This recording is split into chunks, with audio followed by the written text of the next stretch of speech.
नमस्कार दोस्तों, स्वागत है आपका एक बार फिर से मेरे चैनल में। मेरा नाम डॉक्टर अंतरिक्ष है।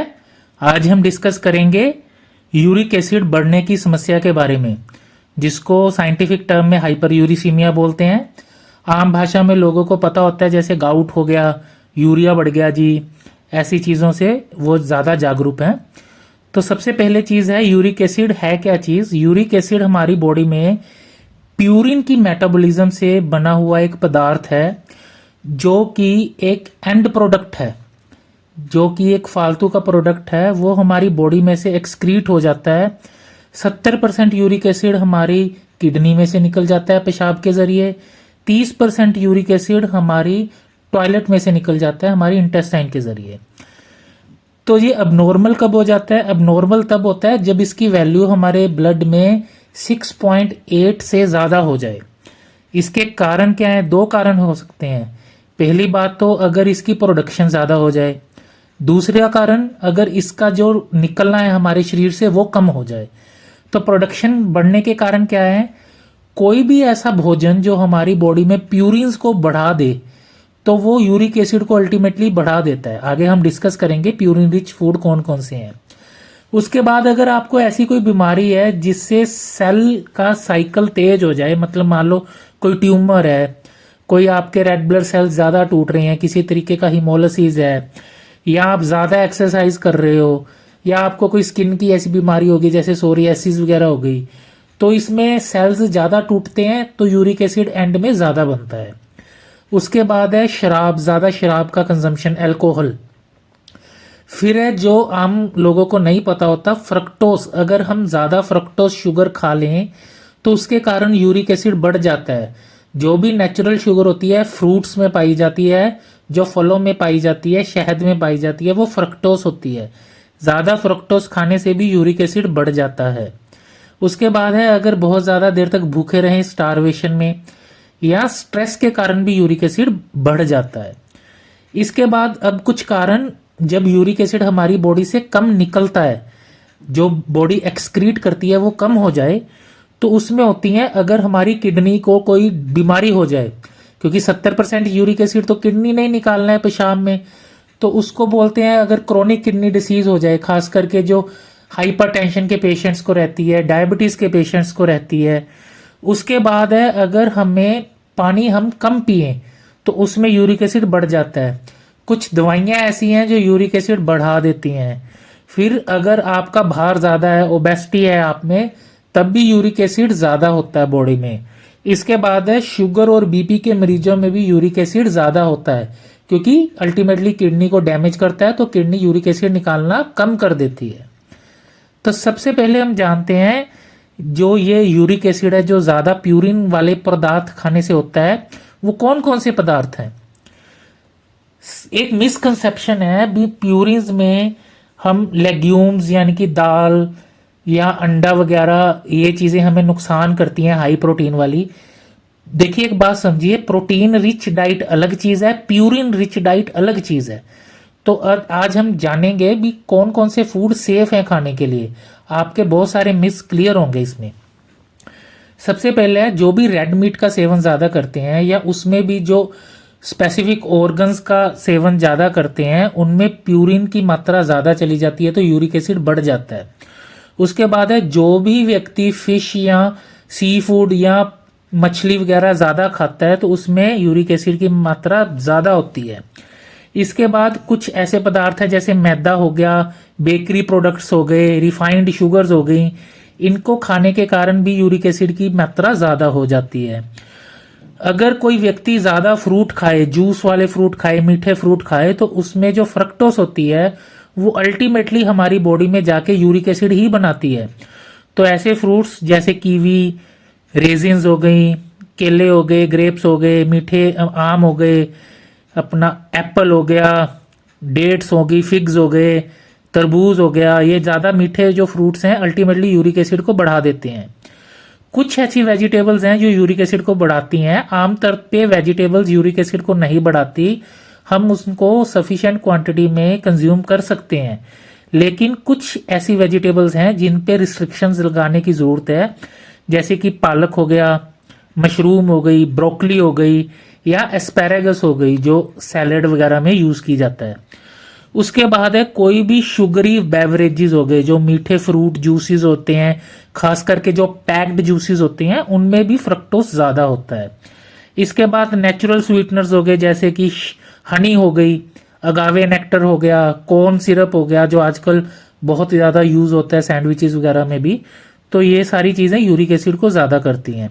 इसके बाद है यीस्ट। यीस्ट आजकल बहुत यूज़ होता है बेकरी प्रोडक्ट्स में या घर में कोई भी चीज़ बेक करने के लिए।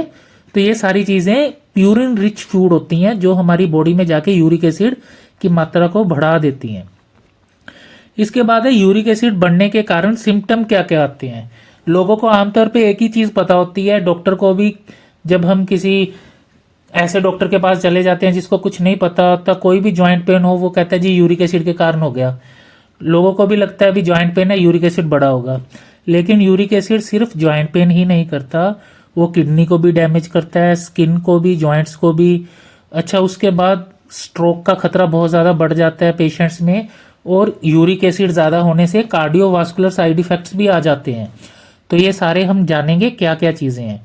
जॉइंट्स में सबसे पहले जो इसकी स्पेसिफिक अबनॉर्मेलिटी है, जो हमारे पैरों के अंगूठे होते हैं उनका जो जॉइंट है वो सूज जाता है, फूल जाता है, जिसको हम गाउट बोलते हैं।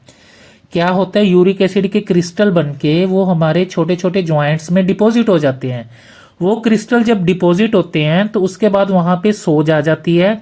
सूजन आने के बाद, जैसे ये पिक्चर में दिखाया गया, सूजन क्रिस्टल जमा हो गए, सूजन आने के बाद वो जॉइंट स्वेल्ड अप हो जाता है, फूल जाता है, और उसमें ये डिफॉर्मिटी आ जाती है जॉइंट में। ठीक है। उसके बाद है हाथों की उंगलियों में भी ये हो सकता है। हाथों की उंगलियों में ज्यादातर जो देखने को मिलता है इसको हम टोफई बोलते हैं। यूरिक एसिड के जो क्रिस्टल होते हैं वो हमारी चमड़ी के नीचे सबक्यूटेनियस टिश्यू में जमा हो जाते हैं, जो कि जॉइंट्स को मोटा मोटा कर देते हैं, जैसे इसमें दिखाया गया है। तो ये स्किन को भी डैमेज करते हैं, रेडनेस कर देते हैं स्किन पे, और कई बार वाइट क्रिस्टल्स दिखते हैं हमें स्किन में और कानों पे। जैसे इस पिक्चर में देखिए, कानों पे जो ये वाइट वाइट क्रिस्टल्स जमा है ये यूरिक एसिड के कारण है। उंगली पे, नाखून के नीचे जो जॉइंट है वहां पे जो वाइट वाइट टोफाई है, ये यूरिक एसिड बढ़ने के कारण हो सकता है। इसके बाद है यूरिक एसिड जॉइंट पेन तो करता ही करता है, इसके बाद यूरिक एसिड जो करता है हमारे दिल की बीमारियों को बढ़ा देता है। उसके बाद क्रोनिक किडनी डिसीज करता है। क्रोनिक किडनी डिसीज किडनी को इफेक्ट करता है दो तरीके से, एक तो पत्थरी को बढ़ाता है, दूसरी चीज है हमारी किडनी को इफेक्ट करने के बाद हाइपरटेंशन को भी इंक्रीज करता है, चांसेस इंक्रीज करता है हाइपरटेंशन के। इसके बाद यूरिक एसिड के कारण डायबिटीज होने के चांसेस भी बहुत ज्यादा रहते हैं। हाइपरटेंशन पे मैंने एक सेपरेट वीडियो बना रखी है जिसका लिंक मैं आई बटन पे छोड़ दूंगा, आप देख भी सकते हैं उसको। अब यूरिक एसिड के कारण और कौन सी बीमारी है, किडनी में जैसे मैंने आपको बताया, जो यूरिक एसिड के कारण स्टोन्स बनते हैं, छोटे छोटे स्टोन्स होते हैं, वो किडनी में जमा हो जाते हैं, जिसके कारण हमें काफी कॉम्प्लिकेशंस आती हैं। इसके रिगार्डिंग मैंने एक पूरी वीडियो बना रखी है किडनी स्टोन्स के रिगार्डिंग, आई बटन में आपको मिल जाएगी, वो जरूर देखिए।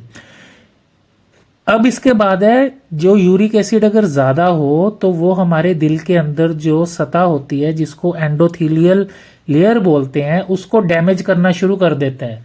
उसको डैमेज करने से क्या होता है, जो दिल की धड़कन है वो अब नॉर्मल हो जाती है, और जो दिल ब्लड पंप करता है उसमें डिफेक्ट आ जाता है, वो अच्छी तरह से पंप नहीं कर पाता।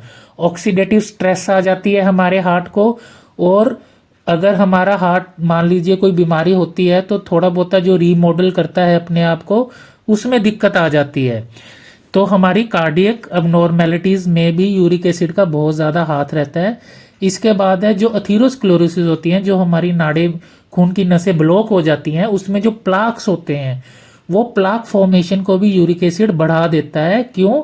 क्योंकि यूरिक एसिड के क्रिस्टल हमारी वेसल्स की अंदरली सतह को डैमेज करते हैं। जब भी वहां पे इंजरी होती है तो प्लाक फॉर्मेशन ज्यादा हो जाती है। इसके बाद है हाई यूरिक एसिड के ट्रीटमेंट क्या क्या है। ट्रीटमेंट डिस्कस करने से पहले दो चीजें रह गई। यूरिक एसिड ज्यादा होने के कारण स्ट्रोक का खतरा भी रहता है, और उसके कारण हमारी आंखों की निगाह भी जा सकती है। अब हम डिस्कस करेंगे यूरिक एसिड का ट्रीटमेंट। ट्रीटमेंट्स में सबसे पहले है प्यूरिन रिच फूड को लिमिटेड करें। कौन कौन से फूड अच्छे हैं वो हम डिस्कस करेंगे। फ्रक्टोस रिच डाइट को कम करें, पानी ज़्यादा पिएं, शराब का सेवन ना करें और अपने वेट को लूज करें। और कुछ मेडिसिन है जो लास्ट में डिस्कस करेंगे। तो सबसे पहले है ऐसे कौन कौन से भोजन है जिनमें प्यूरिन की मात्रा कम होती है। होल ग्रेन फूड, जो होल ग्रेन आटा है उसे यूज करना चाहिए। लेग्यूम्स, अब हम में कॉमन मिसकंसेप्शन है भी दालें कम खाओ अगर यूरिक एसिड ज़्यादा है, लेकिन साइंटिफिक रिसर्च ये कहती है जो वेजिटेबल सोर्स है प्यूरिन का या ये लेग्यूम्स है ये यूरिक एसिड ज़्यादा नहीं बढ़ाते हैं। बस इसमें एक सोया और टोफू ऐसी चीज़ें हैं जिसको मॉडरेट अमाउंट में कंजम्पशन करना चाहिए। सिर्फ ये दो चीज़ों से यूरिक एसिड बढ़ने के चांसेस ज़्यादा होते हैं। नट्स भी हम खा सकते हैं लिमिटेड क्वांटिटी में। ऐसे फ्रूट्स जिसमें फ्रक्टोज की वैल्यू कम हो या मीठे कम होते हैं वो खा सकते हैं। स्पेशली वहाँ पे जैसे चेरी आती है, किसी भी तरह की चेरीज होती हैं, स्ट्रॉबेरीज होती हैं, रसबेरीज होती हैं। ये चीज़ें हमारी जो यूरिक एसिड को तो कम करती ही हैं, उसके बाद जो ऑक्सीडेटिव स्ट्रेस आता है, जो सूजन होती है, जो इन्फ्लामेशन होती है, उसको भी कम करती हैं। इसके बाद कुछ ऐसी वेजिटेबल्स हैं जो मशरूम हो गया, एस्पैरागस हो गया, उन 2-3 वेजिटेबल्स को छोड़ के बाकी सारी वेजिटेबल्स सेफ हैं, हम मॉडरेट अमाउंट में उसको कंज्यूम कर सकते हैं। इसके बाद कॉमन मिसकंसेप्शन है जी दूध दही वाली चीज़ें, अंडा वगैरह कम खाना है। तो साइंटिफिक रिसर्च कहती है कि डायरी प्रोडक्ट्स आप सेफली कंज्यूम कर सकते हैं। एग प्रोडक्ट्स भी आप लिमिटेड क्वांटिटी में प्रॉपरली सेफली ले सकते हैं। चाय, कॉफ़ी और ग्रीन टी ये हेल्प करते हैं क्योंकि एक तो बाथरूम ज़्यादा आता है इनसे, तो यूरिक एसिड भी निकलता है, और दूसरी चीज़ ये एंटीऑक्सीडेंट्स भी होते हैं इनमें। उसके बाद फूड के लिए कुकिंग ऑयल कौन सा यूज़ करें, कोकोनट ऑयल या फ्लैक्सीड ऑयल, ऑलिव ऑयल, ये यूज़ कर सकते हैं। अब कुछ मेडिकेशंस हैं जो यूरिक एसिड को कम करने में हेल्प करती हैं। सबसे पहले है एलोप्यूरिनोल, दूसरी है फिबोक्सटेट। लेकिन आप ये बात जरूर याद रखिए, कोई भी दवाई लेने से पहले आप अपने डॉक्टर को एक बार कंसल्ट जरूर करें। वो दवाई आपको सूट करती है, कोई साइड इफेक्ट तो नहीं है, या कितनी क्वांटिटी में देनी है, वो डिसीजन आपके डॉक्टर ही लेंगे जिनके पास आपका रेगुलर ट्रीटमेंट चल रहा है। अच्छा, अगर आपको गाउट का अटैक आ जाए तो उसमें ये 2 मेडिसिन तो देते ही देते हैं यूरिक एसिड कम करने के लिए। इसके साथ साथ डॉक्टर आपको नेसैड्स प्रिस्क्राइब कर सकता है जो पेन किलर्स होती हैं, जिसमें आइबुप्रोफेन, नेप्रोक्सन, इंडोमिथासिन होती है। या कुछ केसेस में जब ज़्यादा सीवियर पेन होता है या ज़्यादा अक्यूट अटैक होता है, उनमें लो डोज स्टीरॉयड दे सकते हैं कुछ समय के लिए। तो ये सारी चीज़ें हेल्प करती हैं आपके यूरिक एसिड को भी कम करने में, और अगर आपको यूरिक एसिड की कॉम्प्लिकेशन हो जाए उसको भी सेटल डाउन करने के लिए।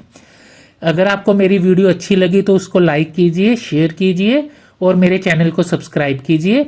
ऐसी मोर इन्फॉर्मेटिव वीडियोस के लिए आप मेरे चैनल को देखते रहिए। Thank you, thanks a lot.